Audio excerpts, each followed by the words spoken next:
మాదా కవళం తల్లి అంటే మా ఆయన ఎక్కడైనా కనపడ్డాడంటే ఆయనది ఇదే డిపార్ట్మెంట్, అది విషయం, బయటికి వెళ్ళాడు.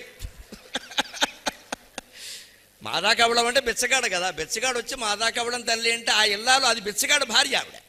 ఆ విషయం చెప్పడం ఇష్టం లేక ఏమందంటే మా ఆయన ఎక్కడైనా కనపడ్డాడు ఆయన అంటే ఆయనది అదే డిపార్ట్మెంట్. ఒక విద్యార్థి కనపడకపోతే ఇంకో విద్యార్థిని అడుగుతాం. ఓ ఉపాధ్యాయుడు ఎన్ఎస్ మాస్టర్ కనపడకపోతే పిఎస్ మాస్టర్ని అడుగుతాం, తెలుగు మాస్టర్ని అడగం. వీళ్ళిద్దరూ జంట కవులు, ఎన్ఎస్ పిఎస్, పెద్ద తెలుగు చిన్న తెలుగు లెక్క కదా అది. అందుకే బయాలజీ, బాటనీ, జువాలజీ, ఇద్దరు లెక్చరర్లు, బాటనీ మాస్టర్ పక్కనే జువాలజీ అని కూర్చుంటాడు. ఈయన సిగరెట్ ఆయన సిగరెట్ కలుసుకుంటారు. లెక్కది కాంబినేషన్ జోడీగా ఉంటారు పక్కన ఇక్కడ. అందుకని అలాగ ఒక విద్యార్థి కనపడపోతే ఇంకో విద్యార్థిని అడిగినట్టే, ఒక ఉపాధ్యాయుడు కనపడపోతే ఇంకో ఉపాధ్యాయుడిని అడిగినట్టే, ఓ బెచ్చగాడు కనపడపోతే ఇంకో బెచ్చగాడిని అడుగుతావు నీకు ఏమైనా కనపడ్డాడని. అందుకని మాదా కవడం తెలియదు కానీ మా ఆయన ఎక్కడైనా కనపడ్డాడు అని వాడికి అర్థమైపోయింది వాడి భాష. అయ్యి బాబు వీళ్ళైనా ఇది పని అనమాట, పొరపాటున వచ్చాను ఇక్కడికి అని. పోన్లే అమ్మా నేను చెప్తానమ్మా, జాగ్రత్తగా చేసుకో అమ్మా, కాపురం చెల్లెమ్మ ఎలా చేసుకుంటున్నావు అని చెప్పేసి నేను చెప్తానులే, పక్క వీధిలో ఉన్నాడేమో అన్నాడు. ఎందుకంటే ఈ వీధిలోనే ఉండగా వాడి ఇల్లు ఉంది కదా, అక్కడ ఎందుకు ఉంటాడు. దానివల్ల ఆ ఇల్లాలకి రెండు ప్రయోజనాలు. ఒకటి వాడు వెళ్ళిపోయాడు, రెండు మళ్ళీ ఎప్పుడూ రాడు. బెచ్చగాడి ఇంటికి బెచ్చగాడు వస్తాడా? ఎందుకంటే ఓ కలెక్టర్ గారి ఇంటి ముందు కలెక్టర్ని బోర్డు ఎడతాడు, ఓ సహస్రావధాని నా బోర్డు గారు సహస్రావధాని అని బోర్డు ఎడతాడు, ఓ డాక్టర్ గారు డాక్టర్ని బోర్డు ఎడతాడు. కానీ బెచ్చగాడు అని బోర్డు పెట్టడగా బాగుండదు, పెట్టడు, మరి తెలియదు. అందుకని వస్తారు. రాకుండా ఉండాలంటే ఇదే ఉపాయం. అంటే ఆ ఇల్లాలు ఎంత తెలివైందో చూడండి. బెచ్చగాడు భార్య అయి ఉండి కూడా నేను బెచ్చగాడు భార్యనని కానీ పేదరికమని కానీ దరిద్రమని కానీ మాట్లాడలేదండి, చాలా తెలివిగా మాట్లాడింది. మా ఆయన ఎక్కడైనా కనపడ్డంటే వాడికి విషయం అర్థమైపోయింది కదమ్మా. మన మాటల్లో ఆ తెలివితేటలు ఉండాలి. అందరి ముందు బోళా మనిషిలాగా ఏడవకూడదు, కూర్చొని అక్కడ గంభీరంగా ఉండాలి. అవసరమైన వాడికి మన కష్టం చెబుతాం. మన కష్టాలన్నీ కనకదుర్గాదేవికి చెప్పుకుందామండి, విజయదుర్గాదేవికి, మానవులకు చెప్పుకునే కర్మ మనకేమిటండి అసలు. సంతృప్తిగా జీవితాన్ని గడపాలి. ఆపద వస్తే భగవంతుడిని ప్రార్థించాలి. ఆ సంతృప్తి నాకు సంపద వస్తున్న కొద్దీ నాకున్న సంతృప్తి ఏమిటంటే తినుటకునున్న చాలు, మనం తినడానికి ఉంది చాలు. అతి తింగనినంతనే తలుపు తీసి రమ్మనుటకునున్న చాలు. ఎవరైనా తినేటప్పుడు అతిథి ఇంటికి వస్తే భోజనం పెట్టకుండా పంపకూడదు, మన సంప్రదాయం. అందుకని ఎవరైనా వస్తే పెట్టడానికి ఉండాలి కదా, మనమే తింటే ఎలాగండి. అందుకని కాస్త ఆ మాత్రం ఉండాలి. ఆ పైన తగనాలును బిడ్డలు ఒక్క చోట కూర్చొనుటకునున్న చాలు. ఎంత పేదవాడైనా సరే కష్టపడి తన జీవితం ముగిసేలోగా సొంత ఇల్లు కట్టుకోవాలండి. అది మనిషికి చాలా అవసరం. గూడు, గుడిసో, మిద్దు, మేడో ఏదైనా పర్వాలేదు, సొంత ఇల్లు కట్టుకుని భార్యను అందులో కూర్చోబెట్టి మహారాణిగా పట్టాభిషేకం చెయ్యాలి. అది మగవాడి బాధ్యత. సొంత ఇల్లు లేదు అంటే మగవాడు అసమర్థుడని అర్థం. అది గూడైనా పర్వాలా, గుడిసైనా పర్వాలా, మేడైనా పర్వాలా, మిద్దైనా పర్వాలా, నీ ఇల్లు నీకు ఉండాలి. ఎందుకంటే మనం భరించగలం, మగాళ్ళం భరించగలం ఈ ఇబ్బందిని, ఆడాళ్ళు భరించలేరండి. వాళ్ళకి చాలా నా ఇల్లు లేదు, ఊడిస్తే గొడవ, ఊడకపోతే గొడవ, కుళాయి తిప్పితే గొడవ, తిప్పకపోతే గొడవ, లైట్ వేస్తే గొడవ, వేయకపోతే గొడవ, చచ్చిపోతున్నాం ఇక్కడ. ఈయనేమో అన్నిటికీ ఖర్చు పెడతాడు, ఇల్లు కొండవు అని చాలామంది ఆడవాళ్ళు దుఃఖపడతారు. నా ఇల్లు అనగానే అప్పుడు ఆ ఇల్లాలకి సంతోషం ఎలా ఉంటుందంటే ఇది ఇల్లు, నేను ఇల్లాలు. ఎందుకంటే మనకు సంస్కృతంలో సంప్రదాయంలో చెప్తారు గృహిణి గృహముచ్యతే. ఇల్లాలు అంటే ఇల్లే, ఆవిడే ఇల్లు. ఆవిడకే ఇల్లు లేకపోతే ఎలాగా? సొంత ఇల్లు ఉండి తీరాలి. చిన్నదైనా పర్వాలా, 2 గదులే ఉన్నా పర్వాలా, 1 గదే ఉన్నా పర్వాలా, అది గుడిసైనా పర్వాలా, తాటాకు గుడిసైనా పర్వాలా, మన స్థలంలో మన ఇల్లు మనకు ఉండాలి. అద్దె ఇంట్లో ఉన్నామనుకోండి, పేదరికం ముట్టేసింది అనుకోండి, తినడానికి లేకపోతే బయటికి వెళ్ళిపోమంటాడు, అద్దె కట్టలేదని. అప్పుడు రోడ్డు మీద కూర్చోవాలి, మన పేదరికం బయటపడింది. అదే ఇంట్లో ఉన్నామనుకోండి, సొంత ఇంట్లో ఉన్నామనుకోండి, మన పేదరికం బయటపడదు. ఎందుకంటే మనం ఏం తినకుండా నీళ్లు తాగినా సరే ఎవరైనా రాగానే ఏమండి భోజనం చేశారంటే బో ఇప్పుడే చేశా అనొచ్చు, వాడు చూడలేదు. అదే అద్దెంట్లో ఉంటే చూసేశారు అందరూ. అద్దె కట్టలేకపోయిన వాడు అన్నం ఎలా తింటాడండి? గట్టిగా పరమాన్నం వండుకున్నావు అనుకో, అద్దెవాడు వచ్చేస్తాడు, నువ్వు పరమాన్నం వండుకుని తింటున్నావు, నా అద్దె కట్టమే అంటాడు. సొంత ఇంట్లో ఉన్నావు అనుకోండి, ఏమీ లేకపోయినా సరే, పేదరికంలో ఉన్నా సరే ఏం పర్వాలేదండి, నా ఇంట్లో నేనున్నానని చెప్పి ఏదో చెప్పేసేయచ్చు. ఏమండి ఇవాళ మీరు భోజనం చేసినట్టుగా లేదంటే శివరాత్రి అని చెప్పచ్చు. అది కూడా లేదనుకోండి, ఈ శివరాత్రి రోజు రాదు కదా, మాసశివరాత్రి అని చెప్పచ్చు, నెలకోసారి వస్తుంది, కృష్ణపక్ష చతుర్దశి. అది కూడా లేదనుకోండి, ఇవాళ సోమవారం అండి అనొచ్చు. లేదనుకోండి ఆదివారం అండి సూర్యుడికి ఇష్టం, సోమవారం సూర్యుడికి ఇష్టం, శివుడికి ఇష్టం, మంగళవారం ఆంజనేయ స్వామికి ఇష్టం, బుధవారం అయ్యప్ప స్వామికి ఇచ్చారు, ఖాళీగా ఉంటుందని మధ్యాహ్నానికి ఇచ్చేద్దాం. ఖాళీగా ఉంది ఇదివరకు, ఇప్పుడు ఆయనకి ఇచ్చారు, గొడవ లేదు. బుధవారం అయ్యప్ప స్వామికి ఇష్టం, గురువారం బాబా గారికి ఇష్టం, లక్ష్మీదేవి కూడా లక్ష్మీవారం అసలు, శుక్రవారం మంగళగౌరీదేవికి ఇష్టం, శనివారం వెంకటేశ్వర స్వామికి ఇష్టం. మొత్తం వారం రోజులు సరిపోయినాయి. ఇంకా దేవుళ్ళు వచ్చిన వారాలు లేవు ఇక్కడ. కొత్తగా దేవుళ్ళు వస్తే వారాలు లేవు, ఉన్నవి సర్దుకోవాల్సిందే. అదే హిందూ ధర్మం గొప్పదనం. ఇతర మతాల వాళ్ళని చూడండి, ఒకటే వారం, వాళ్ళ దౌర్భాగ్యం అంతే, మన సౌభాగ్యం అంతే. మనకు వారం రోజులు పండుగలే, ఏ వారమైనా పండుగే, ఏ తిథి అయినా పండుగే. వాళ్ళకి ఒకే పండుగ, ఒకటే క్షేత్రం, ఒకటే రూపం. మనకు అలా లేదు. ముక్కోటి దేవతలు, ముక్కోటి క్షేత్రాలు. నువ్వు మునిగినన్ను మునుగు, తేల్చినన్ను తేల్చు, ఎవరిని మొంచకు, నువ్వు మునుగు అంతే. అదే హిందూ ధర్మంలో బాహుళ్యం. అందుకని సొంత ఇల్లు ఉండి తీరాలి ఖచ్చితంగా. ఎందుకంటే సొంత ఇల్లు ఉంటే మనం ఏదో చెప్పేస్తాం, బాగుంది. అందుకే తెలుగులో సామెత అండి, ఆ సామెత తెలుసుంటే అందరూ సుఖంగా బతకచ్చు. ఉంటే ఉగాది, లేకుంటే శివరాత్రి అన్నారు. ఎంత గొప్ప మాట. ఉంటే ఉగాది అంటే ఉగాది నాడు ఏం చేస్తాం మనం? పచ్చడి తింటాం. గమనించండి, ఉగాది నాడు పచ్చళ్ళు ఏముంటాయి? తీపి, కారం, ఉప్పు, పులుపు, చేదు, వగరు. 6 రుచులు ఉన్నాయంటే అర్థం ఏంటంటే ఆలోచించండి. ఉగాది నాడు ఈ పచ్చడి తినాలి, ఉగాది నాడు ఈ పచ్చడి, ఏమైనా సెంటిమెంటా? లేదా తినకపోతే దేవతలు ఏమైనా చెప్పిస్తారా? పైగా ఉగాది పచ్చడి మీరు గమనించండి, దాన్ని పచ్చడిని ఎందుకంటారో నాకు తెలియదు. అన్నంలో కలుపుకోరండి ఎవడో. అన్నంలో కలుపుకోకుండా పచ్చడి ఏంటండి? అదే మాట. గోంగూర పచ్చడి కలుపుకోవా? చింతకాయ పచ్చడి కలుపుకోవా? వంకాయ పచ్చడి కలుపుకోవా? మరి ఉగాది పచ్చడి ఎవడో కలుపుకోడే. కలుపుకుంటే విచిత్రంగా చూస్తారు, అది కలుపుకుంటున్నాయి వీటి. మరి కలుపుకోనప్పుడు పచ్చడి ఎలా అయింది? అదే ఆలోచించాలి. పరిశోధన అంటే అదే. అక్కడ సంస్కృతి బయటపడుతుంది. కలుపుకుందామా అంటే పచ్చడి కాదు, పచ్చడి అంటున్నారు, కలుపుకోవడానికి వీలు లేదు. పోనీ ప్రసాదం అంటే కళ్ళకద్దుకొని తినడానికి వీళ్ళ. ఉగాది నాడు ఎవడో కళ్ళకద్దుకోడు, మామూలుగా తింటాడు. ఎందుకంటే ఉగాదికి దేవుడు లేడు. ఏ దేవుడి గుళ్ళోకైనా మీరు వెళ్ళొచ్చు. ఉగాదికి ప్రత్యేకంగా దేవుడు లేడు. శ్రీరామనవమికి దేవుడు వేరే, శివరాత్రికి దేవుడు వేరే, కృష్ణాష్టమికి దేవుడు వేరే, రథసప్తమికి దేవుడు వేరే. ఉగాదికి దేవుడు లేడండి, కాలమే దేవుడు. దేవుడే లేని పండుగ ప్రసాదం కాదు, పచ్చడి కాదు, అదేమిటో తెలియదా? ఖచ్చితంగా తింటామా? దీని ఉద్దేశం ఏమిటండి? ఆ 6 రుచులు, తీపి, కారం, ఉప్పు, పులుపు, చేదు, వగరు, నువ్వు రోజు తినే భోజనంలో ఉండేలా చూసుకో. ఆరోగ్యం బాగుండాలంటే షడ్రసోపేత భోజనం. ఖచ్చితంగా తీపిదోటి ఉండాలి, కారందోటి ఉండాలి, ఉప్పుదోటి ఉండాలి, పులుపుదోటి ఉండాలి, చేదుదోటి ఉండాలి, వగరుదోటి ఉండాలి. 6 రుచులు ఏదో దాంట్లో ఉండాలి. కాకరకాయ కూర అప్పుడప్పుడైనా తినాలి. లేకపోతే నాకు నచ్చదు, చేదంటే కుదరదు. దానివల్ల చాలా ఉపయోగాలు ఉన్నాయి. ఒకసారి కాకరకాయ వేపుడు చేసుకుని తినాలి, ఓసారి కాకరకాయ బెల్లం వేసుకుని తినాలి, ఓసారి కాకరకాయ తీసి మధ్యలో శనగపిండి పెట్టాలి. నోరు ఊరుతోంది, ఇంక ప్రసంగం ఆపేయచ్చు. ఓసారి పులుసులో కాకరకాయ ముక్కలు వేసుకుని తినాలి, అందులో బెల్లం వేసుకోవాలి. బెల్లం వేసుకోకుండా పులుసు ఏంటండి? బెల్లం వేసుకోకుండా పులుసు ఏమిటండి? శోభనం లేని సంసారంలాగా. బెల్లం ఉండాలి పులుసు అంటే ఖచ్చితంగా. బెల్లం వేసుకోవాలి, నాకు నచ్చదనద్దు, బెల్లం ఉండాలి, పులుసులో బెల్లం ఉండాలి. ఏదో ఉప్పు పులుపు కుదరదు, బెల్లం ఉండాలి. ఎందుకంటే ఈ ఉప్పుకి విరుగుడు. ఊరికే పెట్టలేదండి మన వాళ్ళు. ఈ షడ్రసోపేత భోజనం ప్రతిరోజు చేస్తే ఇవాళ మనం అనుకుంటున్న అనారోగ్యాలేవి రావు. ఇవాళ కొందరు తీపి తినరు, కొందరు కారం తినరు, కొందరు అసలు భార్యాభర్త ఒకళ్ళొకళ్ళు కాల్చుకు తినడం తప్పితే ఇంకేం తినరు.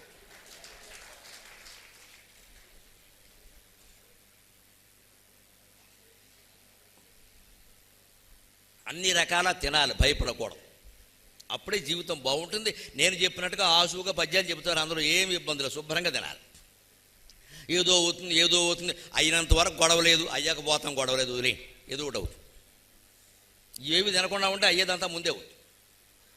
అందుకే ఉగాది నాడు మీకు షడ్రసోపేత భోజనం. షడ్రసం ఎందుకంటే ఈ రుచులు రోజు నువ్వు చేసే భోజనంలో ఉండేలా చూసుకో. ఇంకో సులభమైన ఉపాయం చెబుతున్నా. ఈ 6 రుచులు ఉండేది ఒక పదార్థం ఉందండి, అది రాత్రిపూట పెట్టుకుంటే చాలు. అదే చారు.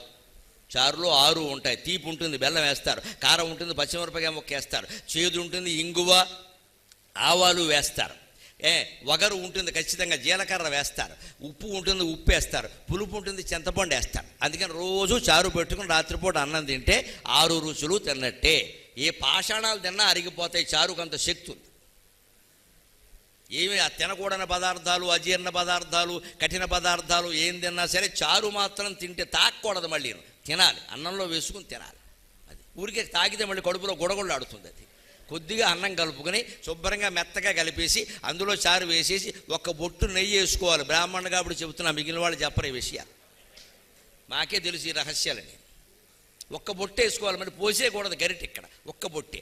ఊరిలో అయితే కన్నం పెట్టి పోసేయాలి, ఏం ఇబ్బంది పడకూడదు, శుభ్రంగా పోసేయాలి. దాన్ని ముంచకపోతే మన ముంచుతుంది. అది చారులో పోయకూడదు, ఒక్క బొట్టు వేయాలి. ఆ ఒక్క బొట్టు వేస్తే బ్రహ్మాండమైన రుచి వస్తుంది. వేడిగా ఉండాలి చారు, చల్లారకూడదు. ఆ శుభ్రంగా వేడి చారన్నం రోజు రాత్రి తినండి. 6 నెలలు అయ్యాక చూడండి, మీరు డాక్టర్ దగ్గరికి వెళ్ళే పని ఉండదు. మన ఆరోగ్య రహస్యం అదే. ఇంత సులభమైన ఉపాయాలు ఉన్నాయండి. అందుకే చెప్పారు, ఉంటే ఉగాది లేకుంటే శివరాత్రి. నీకు ఉంటే ఉగాదిలాగా 6 రకాల రుచులు వేసుకుని శుభ్రంగా పిండి వంటలతో తిని ఉన్ననాడే ఉగాది. ఉగాది ప్రత్యేకం వచ్చేది ఏంటి? ప్రతిరోజు ఉగాదే. దాంట్లోనే ఆది ఉందగా, అదంటే మొదలైంది అంతే.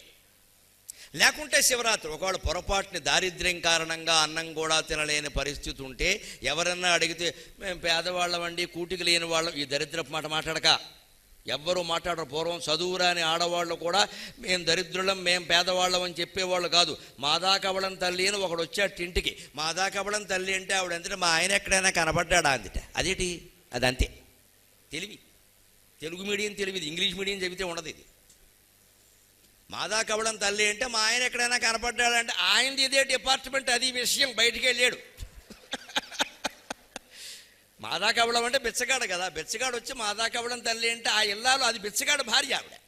ఆ విషయం చెప్పడం ఇష్టం లేక ఏమందంటే మా ఆయన ఎక్కడైనా కనపడ్డాడు ఆయన అంటే ఆయనది అదే డిపార్ట్మెంట్. ఒక విద్యార్థి కనపడకపోతే ఇంకో విద్యార్థిని అడుగుతాం. ఓ ఉపాధ్యాయుడు ఎన్ఎస్ మాస్టర్ కనపడకపోతే పిఎస్ మాస్టర్ అని అడుగుతాం. తెలుగు మాస్టర్ని అడగం. ఈయనదులో జంట కవులు, ఎన్ఎస్ పిఎస్. పెద్ద తెలుగు చిన్న తెలుగు లెక్క కదా అది. అందుకే బయాలజీ, బాటనీ, జువాలజీ, ఇద్దరు లెక్చరర్. బాటనీ మాస్టర్ పక్కనే జువాలజీ అని కూర్చుంటాడు. ఈయన సిగరెట్ ఆయన సిగరెట్ కలుసుకుంటారు. లెక్కది కాంబినేషన్ జోడీగా ఉంటారు పక్కన ఇక్కడ. అందుకని అలాగ ఒక విద్యార్థి కనపడపోతే ఇంకో విద్యార్థిని అడిగినట్టే, ఒక ఉపాధ్యాయుడు కనపడపోతే ఇంకో ఉపాధ్యాయుడిని అడిగినట్టే, ఓ బెచ్చగాడు కనపడపోతే ఇంకో బెచ్చగాడిని అడుగుతావు నీకు ఏమైనా కనపడ్డాడని. అందుకని మాదాకవళం తెలియదు కానీ మా ఆయన ఎక్కడ కనపడ్డాడు అని వాడికి అర్థమైపోయింది. వాడి భాష అయ్యి బాబు వీళ్ళైనా ఇది పని అనమాట, పొరపాటును వచ్చాను ఇక్కడికి అని. పోన్లే అమ్మా నేను చెప్తానమ్మా, జాగ్రత్తగా చేసుకో అమ్మా, కాపురం చెల్లెమ్మ ఎలా చేసుకుంటున్నావు అని చెప్పేసి నేను చెప్తానులే, పక్క వీధిలో ఉన్నాడేమో అన్నాడు. ఎందుకంటే ఈ వీధిలోనే ఉండగా వాడి ఇల్లు ఉంది కదా, అక్కడ ఎందుకు ఉంటాడు. దానివల్ల ఆ ఇల్లాలకి 2 ప్రయోజనాలు. ఒకటి, వాడు వెళ్ళిపోయాడు. 2, మళ్ళీ ఎప్పుడూ రాడు.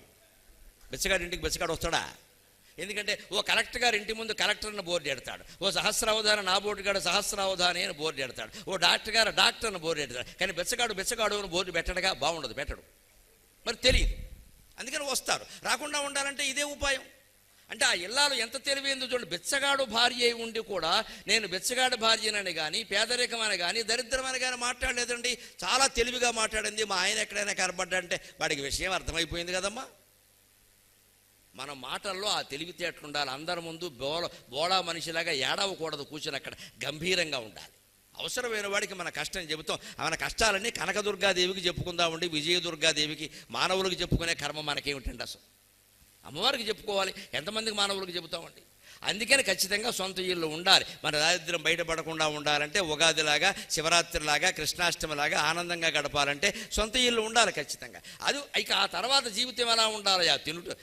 తినుటకునున్న చాలు అతిథింగనంతన తలుపు తీసి రమ్మనుటకునున్న చాలు, ఒక్కగ 4 బిడ్డలు ఒక్క చోట కూర్చొనుటకునున్న చాలు, ఆ పైన పెడచూపులు చూడక మంచి పేరుతో మనుటకునున్న చాలు. ఇది చాలా గమనించాల్సిన విషయం. తినడానికి తిండి ఉన్నాక, నలుగురికి పెట్టే ఓపిక ఉన్నాక, సొంత ఇల్లు ఉన్నాక ఇంకా వంకర వేషాలు వేయకూడదు. పెడచూపులు అంటే అవి. ఇలా అస్తమానం ఇంట్లో ఏం కూర్చుంటాం, ఒక క్లబ్బోటి పెడదాం అని వీళ్ళిద్దరు కలిసి ఒక సంఘం పెడతారు ఇక్కడ పని లేక. ఇంక దాంట్లో ఏదో కార్యక్రమాలు అన్నాం, హడావుడి అన్నాం, ఆదివారం అన్నాం, సోమవారం అన్నాం, 10 మందిని చేరడం, ఈ ఇళ్ళాలు గొళ్ళు మండిది ఇంటే ఎప్పుడు ఇంట్లో ఉండడం మానేశాడు. ఇంకా ఏమన్నా అంటే ఆ సంఘం అంటాడు, ఆఫీస్ అంటాడు, రాజకీయం అంటాడు, ప్రోగ్రాం అంటాడు, వెళ్ళిపోతాడు. ఈవిడికి మంటెత్తిపోతుంది. అయిపోయింది. భార్యాభర్తల అనుబంధం దెబ్బతినిపోయింది. ఎందుకు ఇంట్లో కూర్చోకుండా నీకు సంఘం దేనికి, ఆఫీస్ దేనికి, కార్యకలాపాలు దేనికి? రిటైర్ అయిపోయాం కదా, రామకృష్ణ అనుకోవచ్చు కదా, భాగవతం చదువుకోవచ్చు. లేదండి, మళ్ళీ కొత్తగా ప్రైవేట్ కాలేజీలో చేరిపోతాడు. ఇదో దరిద్రం అంటారు. అయిపోయింది, ఊరుకోరాదా? మళ్ళీ ప్రైవేట్ కాలేజీ దేనికి? ఎంతకాలం సంపాదిస్తాం? భగవంతుడు రిటైర్ చేశాడు, 60 ఏళ్ళు వచ్చే తీసేశారు, అయిపోయింది. ఇక ఇంట్లో కూర్చోవాలి. ఓ పక్క పెన్షన్ తీసుకుంటూ మళ్ళీ ప్రైవేట్ కాలేజీలకు వెళ్ళిపోతే గుండెపోటు రాదా పాఠాలు చెప్పేసి? ఎంత ఒత్తిడిది. ఇదే మనిషికి ఉండాల్సింది. పెడచూపులు చూడక ఇంకా నాకు ఆర్థికంగా ఇబ్బంది లేదు, నేను వేరే సంపాదించను, అలాగే నా భార్య తప్ప, నా భర్త తప్ప నాకు వేరే ప్రపంచం లేదు, ఇంట్లో ఉంటాను హాయిగా, పిల్లల జాగ్రత్తలు చూసుకుంటాను హాయిగాను అని ఉండగలిగితే మంచి పేరుతో మనుటకునున్న చాలు, అభిమానములన్ విడనాడబోకుడి. స్వాభిమానాన్ని విడనాడకుండా హాయిగా బతకచ్చండి. ఇంతకంటే ఎక్కువ సంపాదించిన వాళ్ళు, రాజకీయాల్లో బ్రహ్మాండంగా రాణించిన వాళ్ళు, రాష్ట్రాలు పాలించిన వాళ్ళు, దేశాలు పాలించిన పాలించిన వాళ్ళు, ప్రపంచాధినేతలుగా పాలించిన వాళ్ళు ఏమైనా సుఖపడ్డారా? యోగ వాసిష్ఠంలో చెబుతున్నాడండి, యః పుమానద్య తేజస్వి మండలాన్యధితిష్టతి స భస్మకూటతాం రాజన్ దివసైరధితిష్టతి. ఎవడు నిన్నటి వరకు ఈ దేశమంతా నాదే, ఈ రాష్ట్రం అంతా నాదే, ఈ రాజ్యం అంతా నాదే అని బ్రహ్మాండంగా నేనే నేనే నేనే అన్నాడో వాడి గతి ఇవాళ చూడవయ్యా, శ్మశానంలో బూడిదైపోయాడు అన్నాడు. ఎంత మండలాలు పరిపాలించినా, ఎంత రాజ్యం పరిపాలించినా బూడిద అవ్వాల్సిందే కాదా? కనీసం పూర్తికాలం ఉంటారండి. పూర్వకాలం రాజులైతే ఎన్నేళ్ళు బతుకుంటే అన్నాళ్ళు రాజ్యం చేసేవారు. ఇప్పుడు రాజకీయ నాయకులకు ఆ యోగం కూడా లేదు. 5 ఏళ్లకు దిగిపోవలసిందే, తిరుగులేదు. ఆ 5 ఏళ్ళు కూడా పూర్తిగా ఉంటామో లేదో తెలియదు. ఎవడైనా అవిశ్వాస తీర్మానం పెట్టాడంటే మన పని అయిపోయినట్టే. వాడిని పిలవడం, వీడిని పిలవడం, అక్కడి నుంచి హోటల్లో దాచడం, రిసార్ట్లో దాచడం, టీపాయ్ కింద దాచడం, ఇదే దరిద్రం. ఇంకా ఎందుకంటే ఎక్కడ జారిపోతాం. ఇంత బెంగ మనకెవరికీ లేదు కదండి. మనకెందుకండి అవన్నీ పదవులు పనిలేక? అందులో చేరామంటే అన్ని బెంగే ఖచ్చితంగా.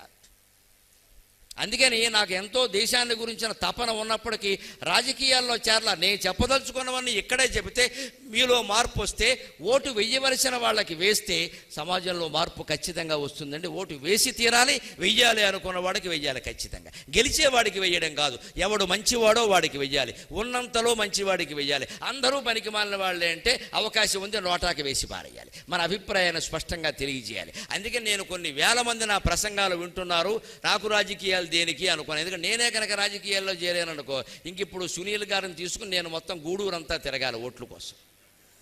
ఇంటింటికి వెళ్ళి బాబు నాకు ఓటేయండి, బాబు నాకు ఓటేయండి అంటే ఆయ్ అంటారంతే, వెళ్ళిపోతారు. అక్కడ దండం ఎవడు పెడతాడో నేనే పెడుతుంటే మీకు. మహారాజులా సరస్వతీ పుత్రులా నాకు జీవితం గడిచిపోతుంటే నాకు దేనికండి పని లేక?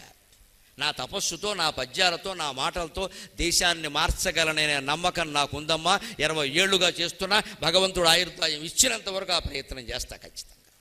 నాకు ఆ నమ్మకం ఉంది. ఎంతమంది మారినా మంచిదే, 10 మంది మారినా మంచిదే, ఒక్కడు మారినా మంచిదే. వేదాంతం అంత పటిష్టమైనది. వేదాంతం అంటే ఏదో 70 ఏళ్ళు వచ్చాక, 80 ఏళ్ళు వచ్చాక గోడకి జారబడి కాలక్షేపానికి వినే వ్యవహారం కాదండి. ఆధ్యాత్మిక ఉపన్యాసాలంటే ఇంతవరకు మీరు ఎలా చూశారు? చాలామంది మనం ఎవరైనా ఎలా చూసామంటే, ఏదో కార్తీక మాసంలో కూర్చుని ఆ పురాణం వింటే పుణ్యం. ఏటి వింటావమ్మా? ఎంతకాలం వింటావు పురాణం? కార్తీక మాసం పురాణం వింటావా? అంతే. అందుకని వేదాంతం ఏమిటుంది ఆ పురాణంలో?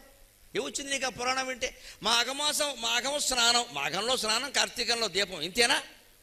లేకపోతే 10,000 దీపాలు పెట్టేద్దాం, 1,00,000 దీపాలు పెట్టేద్దాం, 1,000,000 దీపాలు పెట్టేద్దాం, మొత్తం ఇంకా ఓవర్గా దీపాలు పెట్టే, ఏదో ఒకటి అంటుకునే వరకు పెట్టి ఈ దీపాలు పెట్టేస్తే పుణ్యాలు వచ్చేస్తాయి. ఎన్ని దీపాలు పెట్టినా ఏమీ రావండి, అనుమానం ఇలా. ఎవరితోనైనా ఎక్కడైనా చర్చకు సిద్ధం. దీపాలు పెట్టడం వల్ల పాపాలు పోవు. నీ మనస్సులో జ్ఞాన దీపం పెట్టవలసిందే ఖచ్చితంగా. నీ మనస్సులో జ్ఞానదీపం పెట్టవలసిందే. ఎందుకు అజ్ఞానంలో ఉంటారు అంటే సంస్కృతం రాక, విషయం తెలియక. ఇందాక మేము దీపారాధన చేస్తుంటే చదివిన శ్లోకం ఏమిటో తెలుసా? పురోహితులు ఎవరైనా అదే చదువుతారు ఖచ్చితంగా. సాధ్యం త్రివర్తి సంయుక్తం వహ్నినా యోజితం ప్రియం గృహాణమంగళం దీపం త్రైలోక్యతిమిరాపకం. దీపం ఎలా పెట్టాలో, ఎందుకు పెట్టాలో, అంతిమంగా దీపం ద్వారా దేన్ని సాధించాలో చెప్పాడు. ఇంత వెలుగు ఉన్న చోట ఈ దీపం దేనికండి? ఈ దీపం వల్ల ఏమైనా వెలుగు వచ్చిందా మీరు ఆలోచించండి. ఇన్ని దీపాలు ఉన్న చోట ఇది ఎందుకండి? సెంటిమెంట్ అయిపోయింది కదా.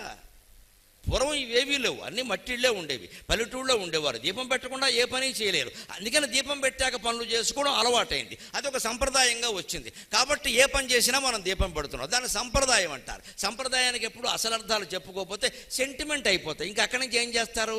హారతి తిప్పిన పళ్ళెంతో దీపం పెట్టచ్చా? అగ్గిపెట్టితో దీపం పెట్టచ్చా? కొవ్వొత్తుతో దీపం వేలు అంటించుకుని వేలుతో పెట్టు, దీపం తెలుస్తుంది.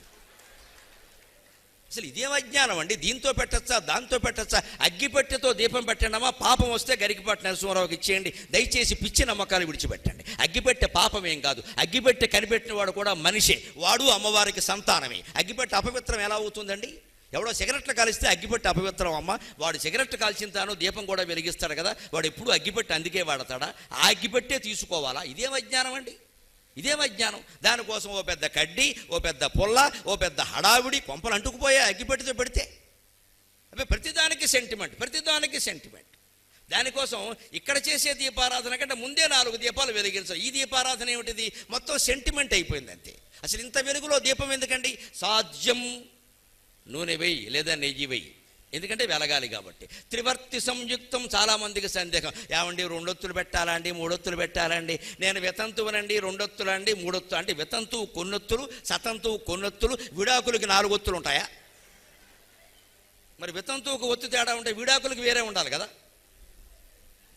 ఎలా ఉంటుందండి? త్రివర్తి సంయుక్తం, 3 ఒత్తులు 3 పోగులు కలిపి పేనితే ఒత్తు అవుతుంది. ఎందుకు అంటే దృఢంగా ఉండడానికి, అంతకంటే మహిమ మాయ ఏం లేదు అందులో. పిచ్చితనం విడిచిపెట్టాలి. 3 పోగులు కలిపితే పైగా అది ఇలా పేలుతారండి, గుండ్రంగా ఇలా పేలుతారు. ఎందుకంటే నీరు ఎప్పుడు పల్ల మెరుగు పల్లానికి గడుతుంది. నూనె అండి ఇలా ఒడిపెట్టి చేస్తే నూనె ఇలాగ వలయాకారంలో ప్రవహిస్తుంది. నూనె లక్షణం అది. నూనె జారుతుంది. నీరు జారడం వేరు, నూనె జారడం వేరు. అందుకని దీపం సక్రమంగా వెలగాలంటే 3 పోగులు ఒత్తు చేసి దాన్ని ఇలా తిప్పాలండి. ఇలా నలిపితే తిరుగుతున్నాడు ఖచ్చితంగా. అప్పుడు మీరు నూనెలో పెడితే వెలుగుతుంది. త్రివర్తి సంయుక్తం. ఎందుకు 3 ఒత్తులు తెలుసా? ఒత్తులు లెక్క కాదమ్మా. మీరు పొరపాటున 2 పెట్టినా 4 పెట్టినా ఏమీ కాదు, కంగారు పడకండి. 3 ఒత్తులు ఎందుకు అంటే, ఒత్తి అంటే గుణం. 1 సత్వగుణం, 2 రజోగుణం, 3 తమో గుణం. ఈ త్రిగుణాలు నీలో ఉన్నాయా? బద్ధకం ఉంది, ఆలస్యం ఉంది, క్రౌర్యం ఉంది, హింస ఉంది, ఇది తమో గుణం. పోటీపడ్డం ఉంది, రాజకీయాలు ఉన్నాయి, కక్షలు ఉన్నాయి, కార్పణ్యాలు ఉన్నాయి, అది రజోగుణం. శాంతగుణం, సత్వగుణం. ఇప్పుడు మనం అంతా కూర్చుని ప్రవచనం వింటున్నాం, సత్వగుణం ఇది కూడా ఉంది. కానీ ఇందులోనే ఏమిటంటే, నేను ఎప్పుడు ప్రవచనం విన్నా సరే ముందే కూర్చుంటా, నాకు ముందు సీట్ అలా అట్టి పెడతారు. దీనే సాత్విక అహంకారం అంటారు. నువ్వు ముందు కూర్చున్నా వెనక కూర్చున్నా విన్నావా లేదా అని ముఖ్యం, అంతే. ఈ సెంటిమెంట్లు ముఖ్యం కాదు ఇక్కడ. సాత్వికత అహంకారానికి దారి తీయకూడదు. మళ్ళీ కూడా నేను ఎప్పుడు ఈ గురువు గారి ప్రవచనాలే వింటా, ఇంకెవరివి వినను, ఆ 2వ మాట అక్కర్లేదండి. ఇంకెవరు విన్నా తప్పేం లేదు. ఒక్కడే చెప్పక్కల్లా, 10 మంది చెప్పొచ్చు, 10 మందివి వినొచ్చు. ఏది మంచో మీరు నిర్ణయించుకోవాలి, మేము నిర్ణయించకూడదమ్మా ఖచ్చితంగా. ఇంకెవరు విన్నామని శపథం చేయక్కర్లేదు. ఆ మాటకు మేము ఎప్పుడూ సంతోషించమండి. నా దగ్గర కూడా అంటారు చాలు, మేము మీవే వింటాం అని ఊరుకోరండి. మీవి వింటాం, ఆ మాట చాలు నాకు. మీవే అనక్కల్లా, పర్వాదం వెళ్ళా, 10 మందివి వినొచ్చు. ఇంకెవరివి వినం అనక్కల్లా, మీరు ఎవరివి విన్నా నాకు ఆనందమే. మొత్తం మీద దేశం బాగుపడ్డం కావాలి. నేను ఒక్కడిని చేయగలనా అంటే, ఓ సామవేదం షణ్ముఖ శర్మ గారు, ఓ చాగంటి కోటేశ్వరరావు గారు, ఓ మైలవరపు శ్రీనివాసరావు గారు, ఓ మల్లాప్రగడ శ్రీమన్నారాయణ మూర్తి, ఓ గరికపాటి నరసింహరావు, ఇంతమంది తలుచుకుంటే ప్రపంచం బాగుంటుందమ్మా. ఇంతమంది చల్లగా హాయిగా ప్రజలంతా బాగుండాలని చెబుతుంది. నాకు నోటుకొచ్చిన పేర్లు చెప్పాను, ఇంకా 10 మంది ఉన్నారు. వినాలి. ఇంకా ఈ రంగంలోకి ఇంకా యువకులు రావాలి, యువతులు రావాలి, నేర్చుకుని రావాలి. అవసరం ఉంది. ఇది ఇన్ని వేల మంది ఈ మాటల కోసం ఉన్నారంటే ఎంత గొప్ప పని ఇది. ఎంతమంది రావాలి? ఇది ఒక విద్య. దీనికి ఆకట్టుకునే శక్తి ఉండాలి. ఊరికే పురాణం చదివేస్తే కుదరదు ఇక్కడ. అందుకని అదే ధోరణి సరిగ్గా ఇగో రజోగుణం, సత్వగుణం అహంకారం కాకూడదు. అలాగే చాదస్తం కూడా కాకూడదు. ప్రవచనాలు వినడం, దీపారాధన చేయడం, పూజ చేయడం అన్నీ సత్వగుణమే. కానీ మనకి ఏది పట్టేస్తుందంటే, గంట ముందు కొట్టాలా వెనక్కి కొట్టాలా, వినపడేలా కొట్టమ్మా ఏదైనా ఒకటే. పైగా ఎడం చేత్తో కొట్టాలా కుడి చేత్తో, నెత్తి మీద ఎట్టు కొట్టుకో శనిదులిపోతాం. మా ఇంట్లో కొబ్బరికాయ 2 ముక్కలు అవ్వలేదు, 3 ముక్కలు అయిందమ్మా, 36 ముక్కలు అవుతుంది, పచ్చడి చేసుకో. కొబ్బరికాయను బట్టి నీ జీవితం ఉండదు. అంత దరిద్రం కాదండి మన జీవితం. కొబ్బరికాయ పగలడం అనేది మన జీవితాన్ని నిర్ణయిస్తే మనం మనుషులమేనా అసలు? మనం అంత బానిసలం అండి, మనకేం తెలియదా? కొబ్బరికాయ 2 ముక్కలు 3 ముక్కలు బట్టి సంసారం ఉంటుందా అండి? అర్థం ఉందా దానికి ఏదైనా? మనకు అన్ని బుర్రకు పట్టేసేవాగా. కొబ్బరికాయ కొట్టాం, లోపల కుళ్ళిపోయింది అనుకోండి, ఏమిటో కొట్టగా చదవకపోతే విష్ణుమూర్తి కక్ష కట్టి గదట్టి కొట్టేస్తాడా? ఎందుకు చదవలేదని. అయితే ఆయన విష్ణువు అవుతాడా? వీధిరవుడే అవుతాడు. విష్ణువు ఎలా అవుతాడండి? ఒకరోజు చదవకపోతే. పైగా కొందరు ఆ పుస్తకం పట్టుకుని, మా చిన్నప్పటి నుంచి ఇదే పుస్తకం అని, ఆ పుస్తకం ఇటు అట్ట ఊడిపోయి 4-5 పేజీలు ఎగిరిపోయినా సరే, మాకు అచ్చు వచ్చింది. అచ్చు రాలేదమ్మా, నీకు పిచ్చి వచ్చింది. అచ్చు రావడం ఏంటి? పుస్తకం అర్థం లేని మాట. పుస్తకం అచ్చు వస్తుందా? అది అట్టగట్టేసిందా? నూనె మరకలు అయిపోయా? అదే పుస్తకం పట్టు కూర్చుంటావా జీవితం అంతా కనపడకపోయినా సరే? పైగా ఈ పుస్తకం కొన్న రోజునే మా మనవడు పుట్టాడు. మీ మనవడు పుట్టడానికి కొడుకు కోళ్ళ కారణం అమ్మా, పుస్తకం కారణం కాదు.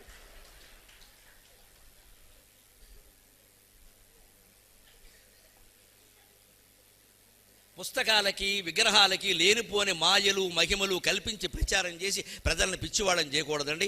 అన్ని మాయలు అన్ని మహిమలు మన మనస్సులో ఉంటాయి, మన భక్తిలో ఉంటాయి. అదే దీపారాధన. సాధ్యం త్రివర్తి సంయుక్తం వన్యనా యోజితం మయా. ఇదిగో నేను దీపం వెలిగిస్తున్నా, అగ్నితో ముట్టిస్తున్నా, దీపం వెలుగుతోంది అని ఏం కోరుతున్నామో తెలుసా? అక్కడ గృహాణ మంగళం దీపం పరమేశ్వర, ఈ మాంగళ్యప్రదమైన దీపాన్ని స్వీకరించవయ్యా, నా మనస్సుగా దీన్ని భావించవయ్యా అని త్రైలోక్య తిమిరాపకం, 3 లోకాల్లో ఉండే చీకటిని పోగొట్టాలి. ఈ చిన్న దీపం ఇక్కడ చీకటినే పోగొట్టడం కష్టం కదా, 3 లోకాల్లో చీకటిని పోగొడుతుందా? పోగొడుతుంది. మన శరీరంలోనే 3 లోకాలు ఉన్నాయి, స్వర్గలోకం, మత్స్యలోకం, పాతాళలోకం. మనం ఎప్పుడు దివ్యమైన ఆలోచన చేస్తున్నామో అప్పుడు మనం దేవతలం. మనం ఎప్పుడు అడుగంటిపోయే పనికిమాలిన ఆలోచనలు చేస్తున్నామో అప్పుడు మనం రాక్షసులం, పాతాళలోకం. మనం ఎప్పుడు సాటి మానవుల గురించి ఆలోచిస్తున్నామో అది మానవ లోకం. ఈ 3 లోకాలు మనలోనే ఉన్నాయండి.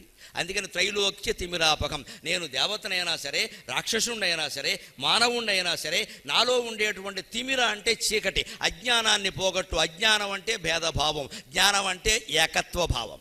ఈ అంతా ఒక్కటే, ఈ అంతా ఒక్కటే అనుకోవడం జ్ఞానం. వారు వేరు, నేను వేరు, వారి కులం వేరు, నా కులం వేరు, వారి మతం వేరు, నా మతం వేరు, అసలు ఆడాళ్ళు వేరు, మగాళ్ళు వేరు, ఆడాళ్ళకి తెలివితేటలు ఉండవు, మగాళ్ళకి ఏవో బాగా ఉంటాయి. ఇదంతా అజ్ఞానమే. భగవంతుడు ఒకళ్ళకి ఎక్కువ తెలివితేటలు ఇచ్చి ఒకడు తక్కువ తెలివితేటలు ఇవ్వడం.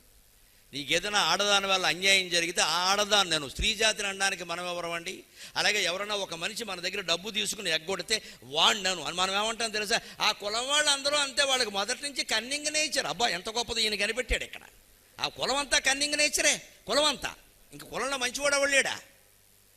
ఎలా అంటారండి? వెంటనే వాడికి పౌరుషం వస్తుంది. వీళ్ళ కులమేనా గొప్పదేటి, అడుక్కు తినే కులం అంటాడు వెంటనే. అయిపోయింది, మొత్తం కులభేదాలు వచ్చాయి, గొడవలు వచ్చాయి. ఎవరు బాగుపడ్డారండి? ఒక మనిషి చేసిన నేరానికి కులాన్నంతటిని ఎలా అంటామండి అసలు మనం?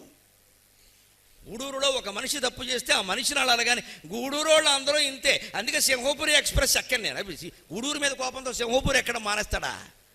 వెనక సామెత చెబుతారు పల్లెటూళ్ళు, చెరువు మీద కోపంతో ఏదో మానేసేట. ఎవరికి నష్టం? చెరువుకి నష్టం ఏంటి? వాడికే నష్టం. చెరువు మీద కోపం వచ్చి ఏదో కార్యక్రమం మానేసేట. మానేస్తే ఎవడికి నష్టం? చెరువుకే నష్టం, లేదు వాడికే నష్టం. గూడూరు మీద కోపం వచ్చి సింహపురి ఎక్కడ మానేస్తావా? నీకే నష్టం, నీకే నష్టం, రైలుకే నష్టం. ఇది దీపం అండి. ఆ దీపం పెట్టిన చోట మీరు చూడండి, మనలో ఉండే అజ్ఞానాన్ని పోగొట్టాలి, జ్ఞాన దీపం పెట్టాలి తప్ప కార్తీక మాసం కాదు కదా. ఏ నెల అయినా సరే లక్షల దీపాలు పెట్టినా ఏ పుణ్యాలు మోక్షాలు రావండి. అది ప్రతీక, అది స్ఫూర్తి. ఇంగ్లీషులో కూడా చెబుతా, it's a symbol, it's just a symbol. దీపం అనేది ఒక సింబల్, ఒక ప్రతీక. అది దాని అర్థం తెలుసుకుని మనం జీవితంలో ఆచరిస్తేనే నిత్య జీవితంలో వేదాంతం అనేది మిగులుతుంది ఖచ్చితంగా.